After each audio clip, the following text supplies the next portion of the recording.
Meus irmãos, muita paz. Quando muito jovem, criança ainda, sempre dialoguei comigo mesmo, com meus pensamentos, sem atribuir esses diálogos internos a nenhum espírito, a nada sobrenatural. Para mim, eu estava sempre conversando comigo mesmo. Criança, 5, 6, 7, 8, 10 anos de idade, 12, sempre conversando comigo mesmo. Mais tarde, aos 17 anos, muito naturalmente, não para resolver qualquer conflito, qualquer problema, busquei o Espiritismo para conhecer e fiquei encantado com o universo que o Espiritismo me abria, a existência de uma outra dimensão, hoje algo absolutamente natural quando se entra na internet, se fala em realidade aumentada, se fala em multiverso. Para qualquer pessoa isso soa muito natural. Mas, há 50 anos atrás, ao ouvir falar da dimensão espiritual, isso me trouxe uma alegria interna muito grande, como se eu estivesse adentrando a algo conhecido, a algo natural e não sobrenatural, como se eu já conhecesse aquilo.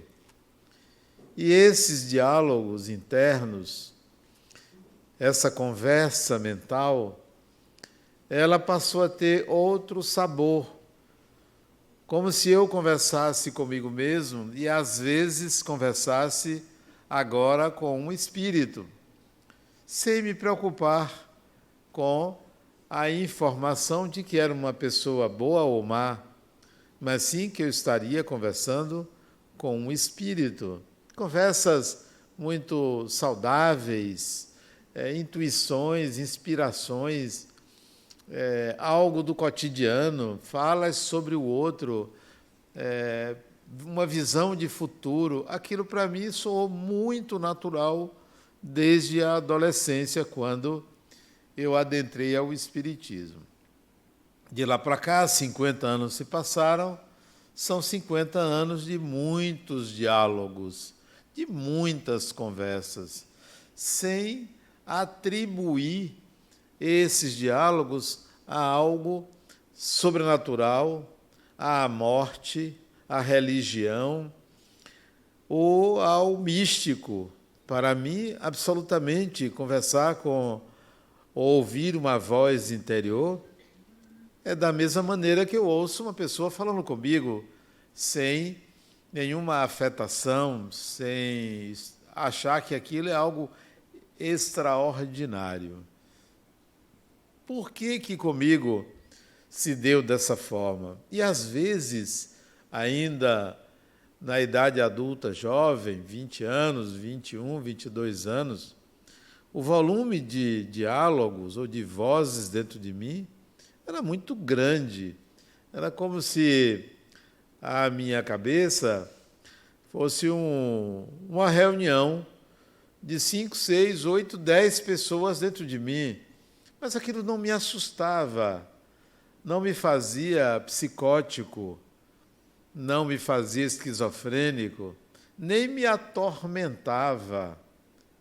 Para mim, ainda assim, era algo natural, como se eu estivesse ao lado de algumas pessoas e todas falando ao mesmo tempo, a ponto de eu dizer um de cada vez, senão eu não vou conseguir entender direito.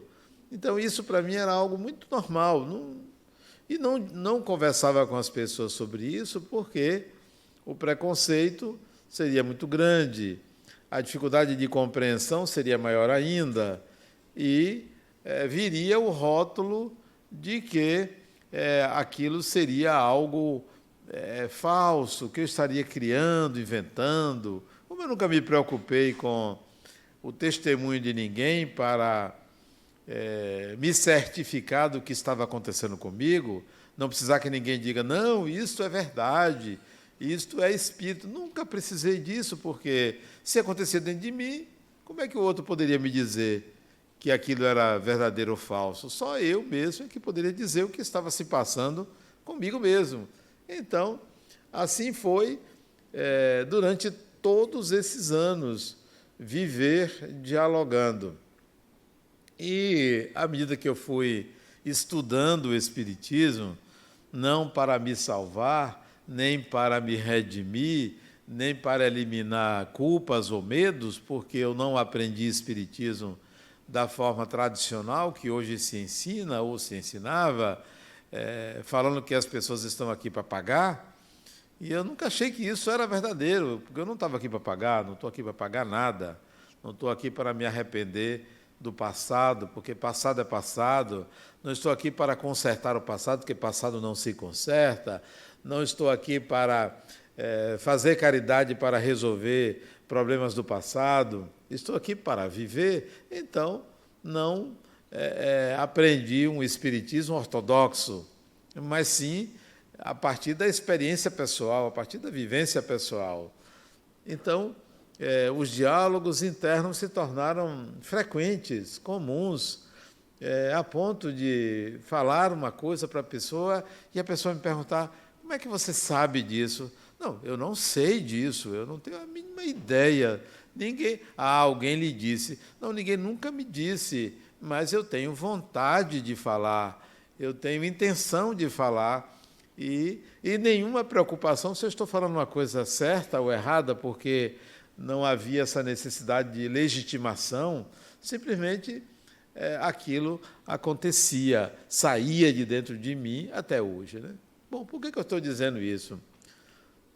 Será que é só comigo que acontece isso? Certamente que não. Isso acontece com todos os seres humanos, com vocês que me ouvem, que me veem, que estão aqui presentes, que estão pela internet, com todo ser humano, seguramente isto acontece. Mas por que comigo foi diferente? Ou, pelo menos, sou uma das pessoas, deve ter outras pessoas, que naturalizou essa relação com o espiritual. Por quê? Talvez porque eu não tenha tido uma educação religiosa. Não tive. Meus pais não ensinaram religião aos filhos. Éramos do interior, eram 10 filhos, muita gente, e a preocupação maior era dar comida, 10 filhos, não era ensinar religião. Então, talvez por isso, porque eu não aprendi uma religião formal. Ou talvez já reencarnei com esse propósito, sem o rótulo e sem o enquadre de que aquilo se tratava de um fenômeno mediúnico, de um fenômeno ligado a mortos, né? Não. Então, talvez por isso, eu naturalizei o fenômeno mediúnico em mim. Mas por que vocês não fazem isso? Eu estou escrevendo um livro, não sei quando é que vai sair, nem minha editora sabe o conteúdo, que eu estava questionando num dos parágrafos, de quem é o espírito? De quem é essa palavra, espírito? Tem alguém que tem a propriedade dessa palavra? E ao estudar as origens da palavra, está associada a sopro. Espírito está associado a sopro, né? A respiração. E essa palavra ganhou um cunho de morte, de sobrenatural, de fantasmagórico.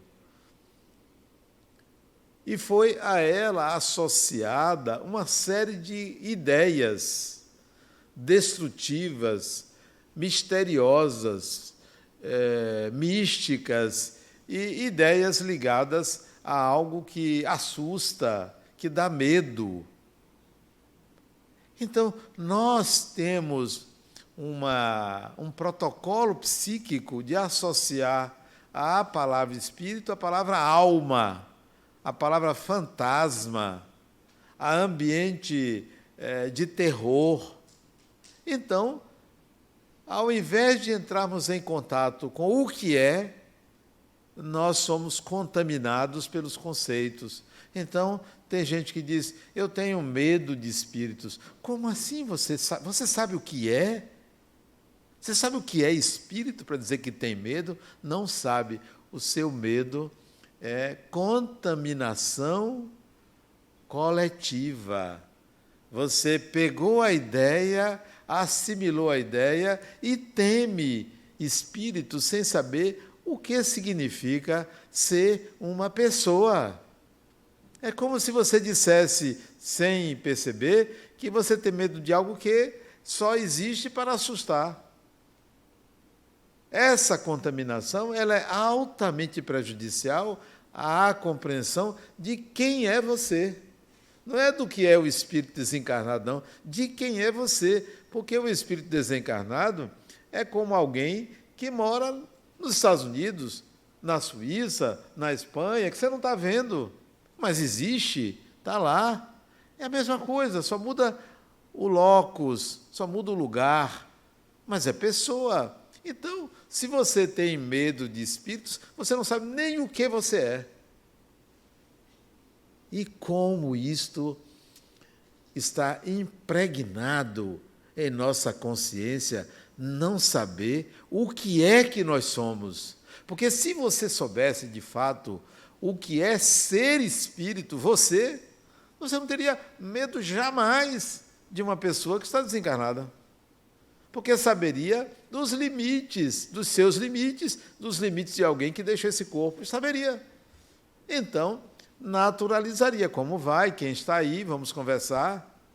Mas como você é contaminado, contaminada por uma consciência coletiva, por um protocolo coletivo que associa a palavra ao medo, a fantasma, a pó, a fumaça, a nuvem, a céu, a inferno,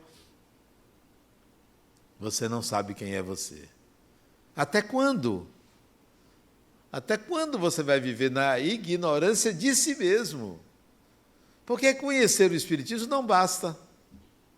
Você se torna espírita. Eu conheço vários espíritas que têm medo de espírito. Vários. Vários espíritas que não saem no escuro de noite, dentro de casa. Que tal? Eu nunca me esqueço de uma experiência que eu vivi há muitos anos, deve ter aí talvez uns 20 anos, de um espírita que me procurou.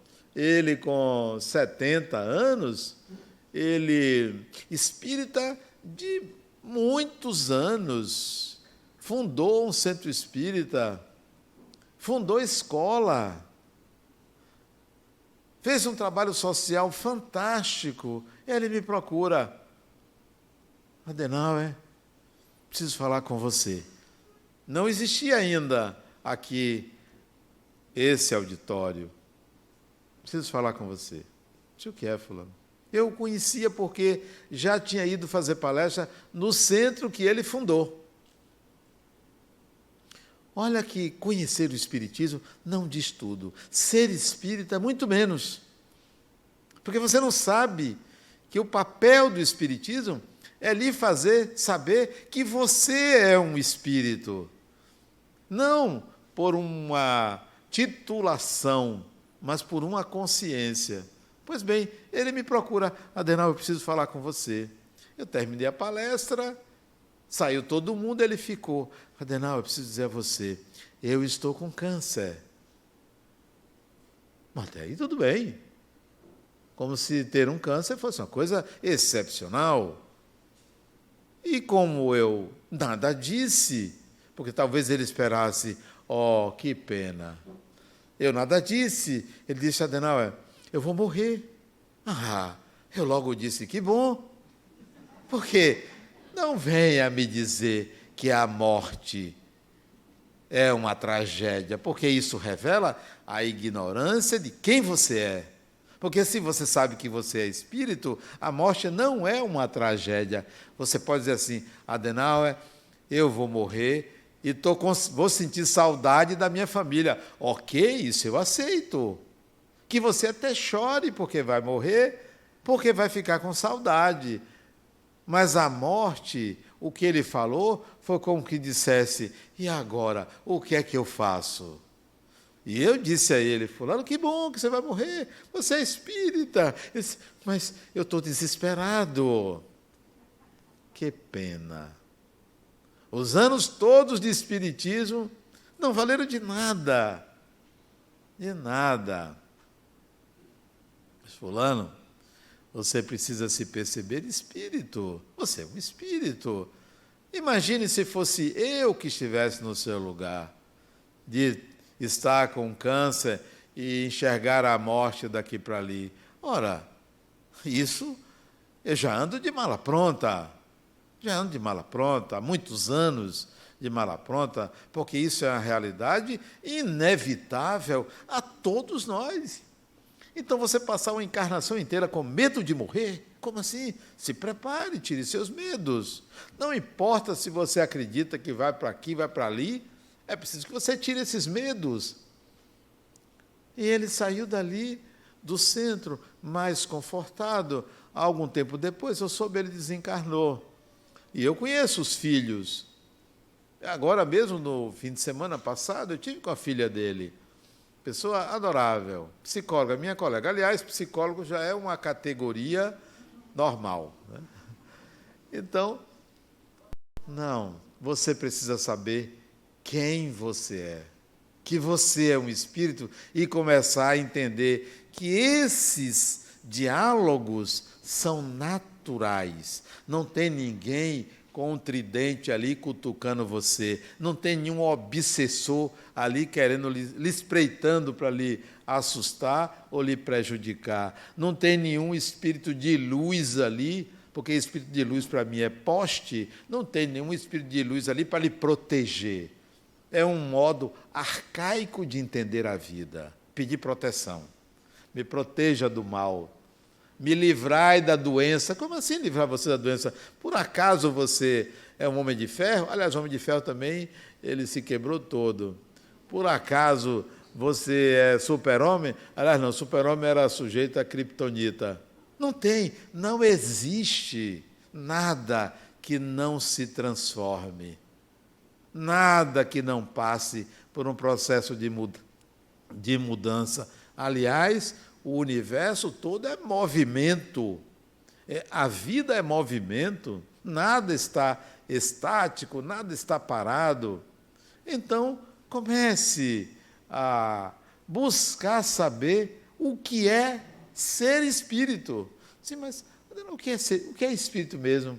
É uma centelha divina? Isso é só um título. É a essência? Isso ainda não diz nada. O que é ser espírito? Alguém pode me dizer o que é ser espírito? Ah, é ser inteligente. O cachorro também é inteligente. O cachorro, o gato, inteligente. O rato também. Então, o que é ser espírito? No dia que você entrar em contato com essa consciência de ser espírito, você vai dizer: que alívio, então é isso? Isso é ser espírito? É. E aí, não tem saída para você. Não haverá medo, não haverá julgamento a respeito de você, nem você vai se julgar mais. Nem você vai estar assim: meu Deus do céu, o que é que vai acontecer comigo? Sabe o que é ser espírito? É ser uma coisa que nunca acaba. Começa por aí, nunca acaba. O que é esse eu que está pensando agora? Quem está me ouvindo, encarnado ou desencarnado, tem um eu. Esse eu é contínuo. Isso é ser espírito. Nunca acaba. Morreu o corpo, olha o eu ali. Isso é que é ser espírito. É esse ser que é contínuo. Vive um eterno presente. Um eterno presente. Isto é, eu estou sempre na consciência, mesmo quando o corpo dorme, porque o eu não dorme. Quem dorme é o corpo. Quando uma substância atinge o cérebro, ele abaixa a ciclagem, o eu sai. O eu está sempre em qualquer lugar. Então, o que é o inferno? É o inferno do eu. É eu conflituado. É eu com medo. É eu numa situação de angústia. O que é um céu? É eu, feliz. Você dita o seu estado. Você dita aonde você está, aonde você mora. Tudo é o eu. Não é um mentalismo, porque o eu é obrigado a viver. Olha aí, outra coisa do espírito. Não tem saída, é obrigado a viver. Vou me matar. Que pena, porque o eu vai continuar. Agora, mais perturbado ainda. Eu vou tomar um remédio para dormir. Não adianta. O corpo vai dormir, mas você, aceso. Isso é o espírito. Não é um fantasma. Não é um ente sobrenatural. É esse eu que você vai sair desse corpo, seja porque dormiu, seja porque o corpo morreu, você vai sair. E agora? Onde é que eu estou? Geralmente volta para casa. Geralmente, vai para casa. Não vai para a luz, não vai para não sei aonde, volta para casa. O que é que você vai fazer? Então, comece a entrar em contato com o conceito de ser espírito. Espírito é um eu contínuo. Mas quem foi que fez? Foi Deus? Não importa. O que importa é a existência. Porque se você for buscar a origem, qual é a origem desse eu? Foi meu pai, minha mãe lá que transaram e eu nasci. Pense que é só isso. 2 corpos não geram um espírito. 2 corpos podem gerar outro corpo que abrigará um espírito, um eu que volta, porque continua sendo eu. Então, o que é que vai acontecer com você quando esse corpo morrer? Como é que você está agora? É assim que fica. Não muda nada. O eu é contínuo. O que é que vai acontecer se o corpo adoecer? Tiver um câncer, é o eu. O eu não adoece. A doença do eu é a ignorância sobre si mesmo. O que vai fazer você, então, se nessa casa chamada consciência, você está ali, é o guardião dela, é o proprietário dela, e de vez em quando aparece alguém ou alguém para vamos conversar. Vamos conversar. Agora mesmo aqui em cima eu tenho uma reunião, geralmente antes dessa palestra, eu ouvi uma voz assim, convide ela para uma coisa que eu nunca tinha pensado que ela poderia assumir. Aí eu convidei. Adenauer. A pessoa se surpreende. São esses diálogos, são essas pessoas com quem nós compartilhamos a vida. Você não tem amigos? Amigos, fulano, ciclano, bretano, minha melhor amiga, tal. Pois é, essas vozes, que não são vozes, são outros eus, são amigos. Até mesmo aqueles assim, Adenauer, vamos fazer uma fofoca? E como tem fofoqueiro desencarnado? Tem. Você está pensando que o eu, depois que morre, não gosta de fazer fofoca? Muita gente fala coisas assim, a garganta chega a coçar para eu dizer a pessoa. Porque a fofoca veio do outro lado, né? E é uma fofoca consistente. Não é aquela inventada, não. É aquela bem consistente que dá vontade de falar. Eu fico ali me coçando, mudo de assunto, e a voz diz, diga. Eu não aguento. Teve um dia que eu disse, perdi a amizade com a pessoa. Está vendo? Está vendo? Você fica dizendo essas coisas. São diálogos. Eu não me preocupo em saber se é de gente boa, de gente ruim. Se anda comigo, é igual a mim. Quem anda com você, é igual a você. Adela, tem um espírito me perseguindo. Farinha do mesmo saco. Farinha do mesmo saco. Igualzinho. É porque você não aceita. Chega assim para a pessoa, desencarnar, diga assim: fulano, por que você está me perseguindo? Vamos chegar a um acordo?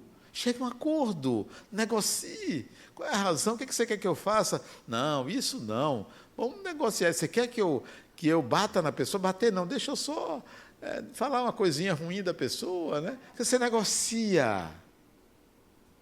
Espírito, você espírito é isto, é esse eu contínuo.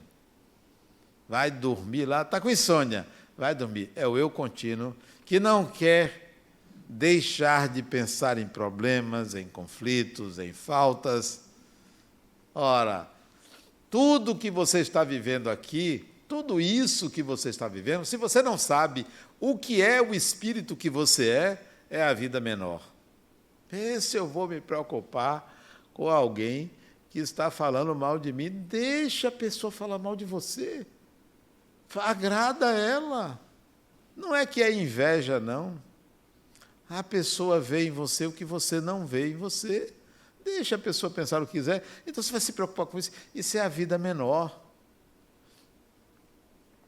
Recentemente eu estava nos Estados Unidos, fui à Califórnia, eu gosto muito da Califórnia, e aluguei um carro e fui botar gasolina no carro. Carro grande, porque estava levando a família. E então, o tanque vazio. E chegou lá, deu $104, $105 o tanque de gasolina, o restante para completar. E aí, eu botei a mangueira no lugar e, naturalmente, meu celular acusou o débito do que eu consumi. Naturalmente, né? Aquele pinzinho que toda vez que minha esposa vai para o mercado, o negócio apita, né? Fica apitando ali. Segundo Neide, que mora lá com a gente, ela gastando meu dinheiro. Mas tudo bem, eu já me acostumei a isso. Então, quando eu botei, apitou. Quando eu olhei, deu $200. Mas eu só gastei 104. Poxa, são $96. Quase $100. 500 e tantos reais, eu iria perder ali. Mas eu estava viajando. Vale a pena me zangar por causa disso? Vale a pena perder esse dinheiro? Vale a pena prejudicar, parar todo um percurso, ir lá reclamar, ligar para não sei quem, gastar o inglês que já é fajuto? Não vale a pena. Vamos embora. Vamos embora. Essa é a vida menor, quando você se apurrinha com o que não vale a pena. Não é ter dinheiro para isso, não. É pesar, colocar na balança. O que é melhor? Eu ter uma boa vizinhança ou brigar com o vizinho? Ter uma boa vizinhança, mesmo que ele faça alguma coisa que eu não goste, eu não quero brigar com ele. Eu vou engolir, porque vale a pena manter uma boa vizinhança. Porque brigar com o vizinho é vida menor. Resultado da gasolina. Quando eu fui pagar a fatura, que veio alta, não deu $200. Deu os $104. Por que apareceu 200? Porque a empresa coloca um teto para gasto naquele tipo de consumo e depois, na hora de lançar no cartão, lança o correto. Então, não houve perda. Não houve perda. E eu coloquei gasolina em outros momentos, foi a mesma coisa. Não houve perda. Eu, por ignorância, iria reclamar, e não adiantava nada, porque não só eu estaria equivocado, como eu gastaria energia sem necessidade. Há uma vida menor que você gasta energia sem necessidade, porque você não se vê espírito. Vamos admitir que, de fato, me fosse retirado os $96. Vamos admitir que eu perdesse. Sabe o que acontece?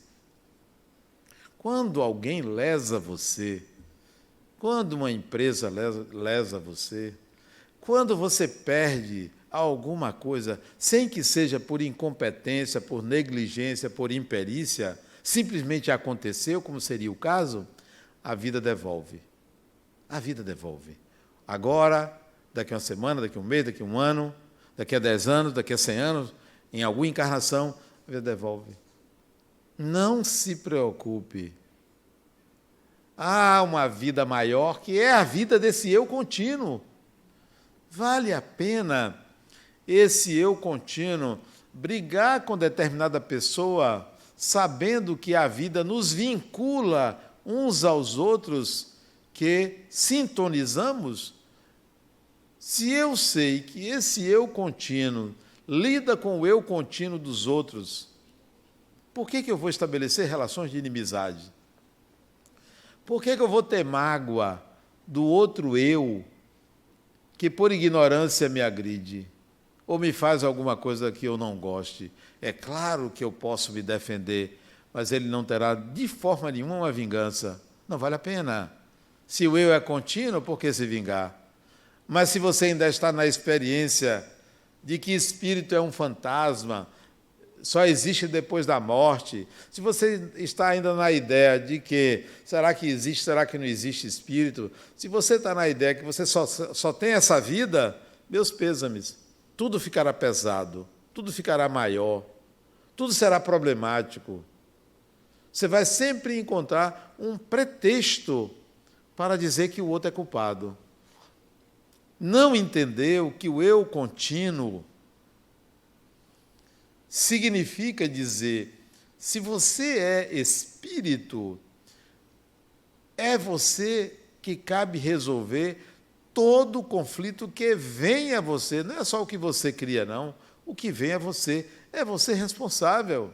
Isso é ser espírito. Além disso, você é capaz de encontrar soluções para tudo na sua vida. Tudo. Absolutamente tudo.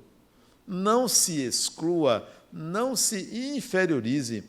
A obra-prima do Criador, o nome da obra-prima do Criador, não é uma montanha, não é o sol, não é a lua, não é o universo, não é o mar, não é uma árvore. A obra-prima é você, sou eu, é cada um de nós. Porque somos nós que nominamos as coisas. É o Espírito que diz que isto é uma mesa, que aquilo é uma árvore, que aquilo é o sol. Nós é que damos nomes às coisas. E nós é que dizemos, existe um Criador.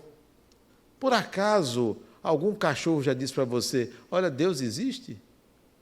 Alguma árvore já falou para você, Deus existe? O mar já lhe disse? Ao contrário, você diz assim, porque existe o mar, existe Deus. Porque existe o universo, existe Deus. Conclusão equivocada. Sabe por que existe Deus? Porque existe você. Só por isso.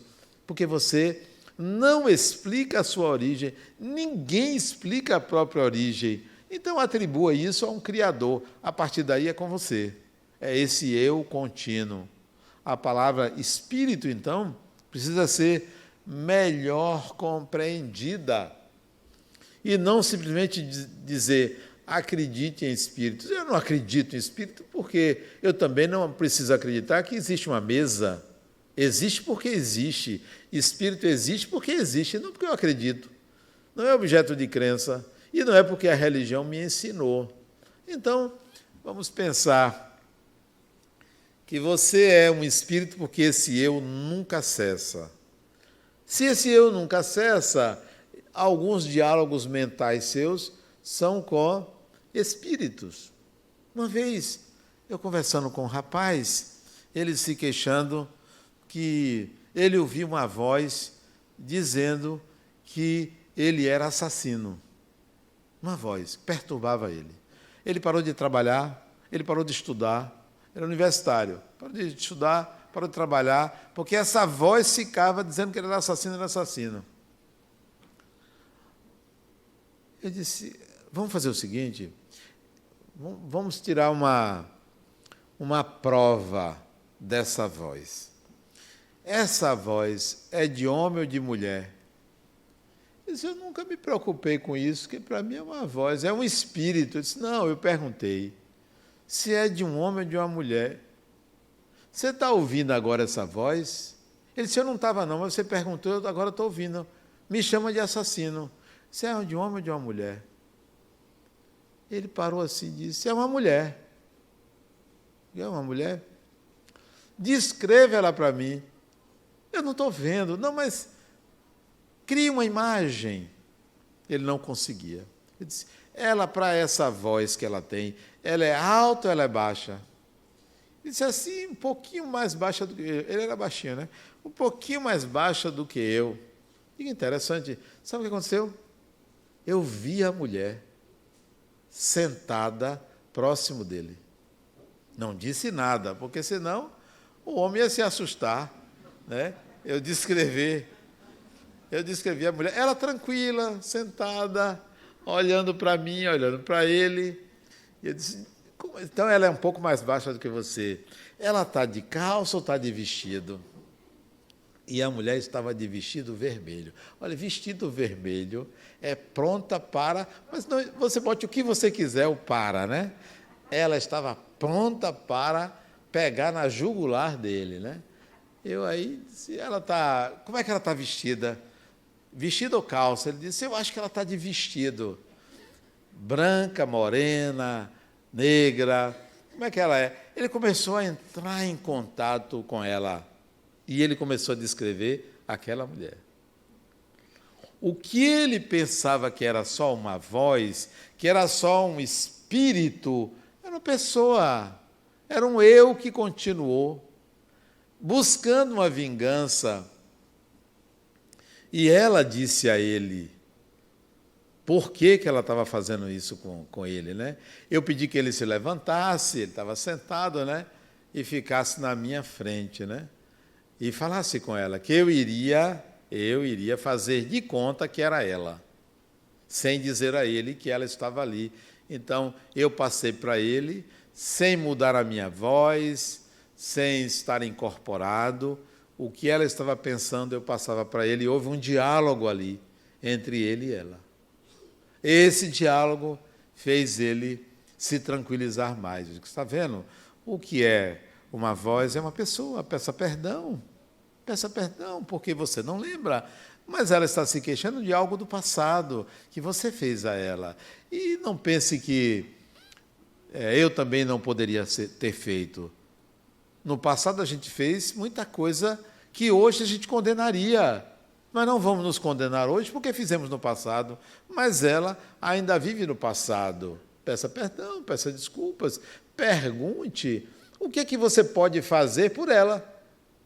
O que ela quer que você faça? Porque não vai adiantar ela ficar ali perturbando. Ela perde tempo e você também. Que tal você perguntar a ela o que ela pode fazer por você? O que é que você pode fazer por ela? E o diálogo terminou aí. E os seus? Quando é que você vai dialogar? Com seu pai que faleceu, com sua mãe, com seu tio, com sua tia, com irmão, irmã, com filho, filha, com amigo, com marido, com mulher. Quando é que você vai conversar e dizer, fulano, como é que é aí? Onde é que você está? Naturalmente, cuidado. O único cuidado é o seguinte, para que se você fizer isso em voz alta, vão querer lhe internar, né? Vão achar que você está ficando maluco, né? Isso é uma coisa muito pessoal. Não precisa que ninguém acredite. Eu nunca cheguei para os meus filhos, nem para a Rosângela, para acreditar. Olha, tem um espírito aqui. Precisa. Não precisa. Faz parte da nossa vida, do nosso dia a dia. Eu não preciso que ela acredite em nada disso. Ela antes não acreditava, até o dia que um puxou o pé dela. Não foi, Rosângela?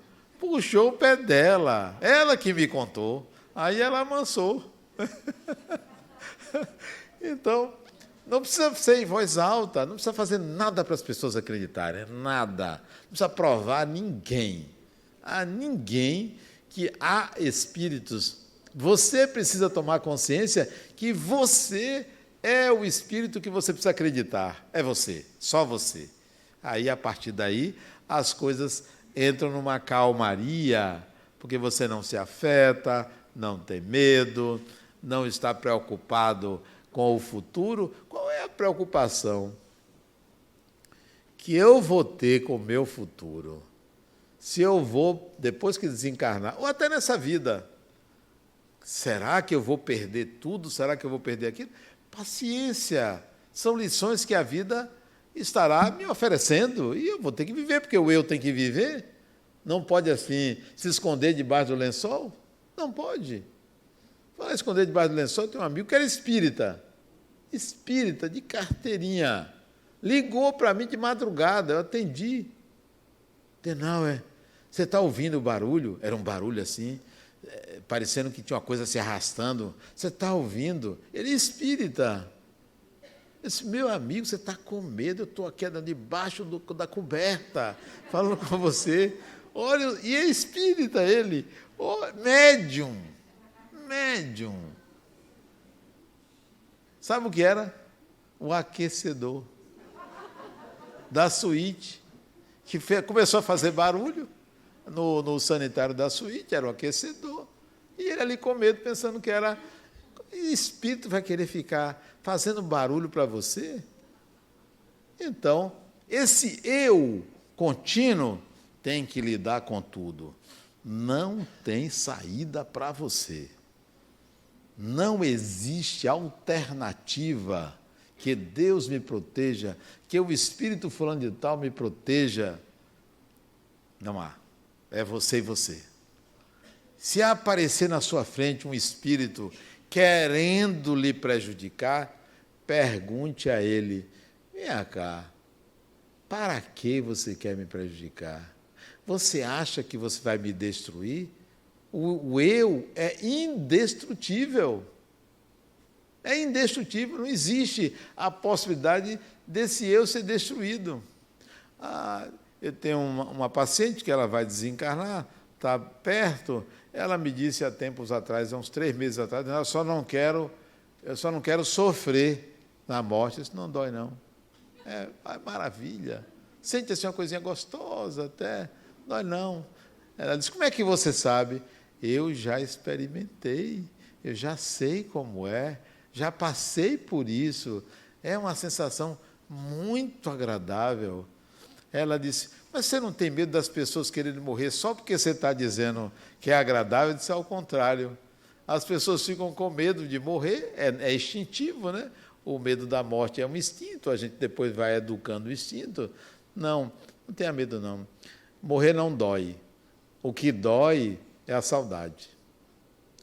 O que dói é você sair do corpo e dizer assim, se eu soubesse, é o arrependimento.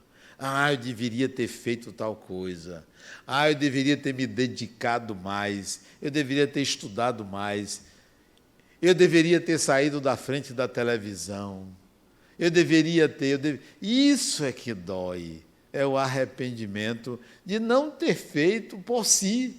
Não ter investido na própria personalidade, não ter investido em capacitar-se. O espírito vem para uma nova encarnação para se capacitar. Eu vou entrar em contato com a dimensão material, com a matéria. Eu vou me capacitar mais. Eu vou deixar aquela vida menor, tratar minimamente e vou investir na minha educação espiritual, na minha evolução, e não ficar perdendo tempo, matando tempo, procrastinando uma série de atitudes que poderiam ter sido feitas em meia hora. E você gasta 1 mês, procrastina. Não, agora não, depois eu faço, esquece, não faz. Quando precisa, cadê? Onde está a experiência? Onde está o conhecimento? Onde está a vontade? Aí já foi tarde. Então, esse eu contínuo é o espírito que você é, não vai deixar de ser. Então, não perca tempo. O tempo é seu. É o tempo da encarnação. Quantos anos você tem? Eu, por exemplo, devo ter talvez uns 10 anos, 15 anos, 20 anos no máximo. É o tempo que resta. Quantos anos você tem? É o tempo que resta.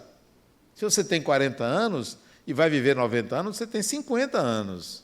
Porque os que você já viveu, não volta mais, já passou. Você não tem aquela idade. Você tem a idade que lhe falta. E pode ficar de malas prontas, porque desencarnar é daqui para ali. É daqui para ali. Esses de cabeça branca que estão aí... Não, Jair? Esses de cabeça branca, senta na frente para poder pegar o máximo possível, porque a desencarnação está perto. Então, a pessoa está ali pronta, né? Pronta. E aqueles também que, mesmo não tendo cabeça branca, né? Aqueles que têm medo de espíritos vão mais cedo, né? Tem medo, vai mais cedo para poder aprender a não ter medo. Aí vai mais cedo. Aqueles que estão assim muito voltados para o dia a dia, para séries de televisão, esses vão mais cedo também. Vão mais cedo. Eu adoro série. No mundo espiritual está cheio de série. É tudo série, série. Você fica lá assistindo um bocado de série.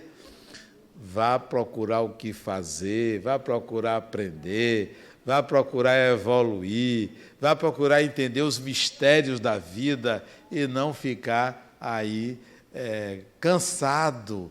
Tem gente cansada com 20 anos de idade. Estou cansada. Hoje eu fui visitar uma criatura que o ano passado ela teve 2 AVCs num procedimento médico. No hospital ela teve 2 AVCs. Estava lá em home care e eu fui visitar ela hoje de manhã. Aproveitei para, sem a família é muito católica, né? Eu vou dar um passe nessa senhora, né? Ela tem, acho que 79, 80 anos talvez, 78 a 80 anos. E me posicionei no pé da cama, da maca, né? De hospital, que está em casa dela, e toquei assim, sem ela sentir, nos pés dela. E me perguntei, por que esse espírito passa por isso? Não enxerga, não movimenta o corpo, está com muita dificuldade de entender o que se passa à volta dela, pronta, prestes a desencarnar. E eu me perguntei, por que ela está aqui? E a resposta veio imediata, por amor. Às vezes o espírito fica imóvel num corpo que já não lhe serve, pelos amores que estão ali. Marido, filhos, netos, até empregados, pessoas que a gente se vincula, porque o amor vincula, aproxima, né? Por amor. E isso é a base da vida, né? É o amor. Eu até esqueci de falar no livro, eu fiquei falando... É o lançamento do livro hoje, né? Eu falei em diálogo e esqueci. Esse livro, ele é fruto de umas conversas que um grupo de pessoas do Centro Espírita Casa de Redenção Joana de Ângeles me chamou para conversar com eles, tirar dúvidas.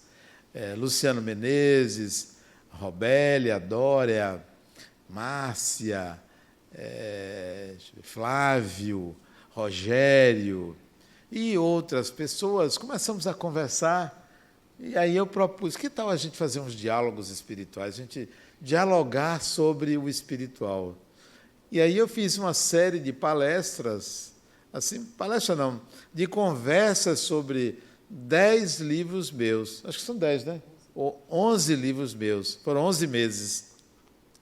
E esses 11 diálogos com o grupo foram transformados nesse livro que nós estamos lançando em benefício do Centro Espírita que nós fundamos em 1994, há 28 anos atrás, hoje dirigido por Luciano Menezes. Esse livro é em benefício lá do Centro Espírita e após a palestra eu me colocarei à disposição para autógrafos, aqueles que adquirirem. Quem não trouxe dinheiro, né, pegue o cartão de crédito. Se o cartão tivesse no limite, né, pede emprestado o cartão de outra pessoa que está presente aí, telefona para alguém, fulano, me empreste seu cartão ali, tome dinheiro emprestado, porque vale a pena. Eu acho que o Joana está precisando de vender o livro. Se o conteúdo não estiver bom, a capa é boazinha, vale a pena. A editora foi Ana Carmen, que foi responsável por transcrever também, consertar algumas coisas desse livro. Então, ela também participou. Jamile Buque, que fez a capa também. Bom, de qualquer forma, está lançado o livro aí, que eu lancei lá na quinta-feira passada e hoje aqui. Muita paz.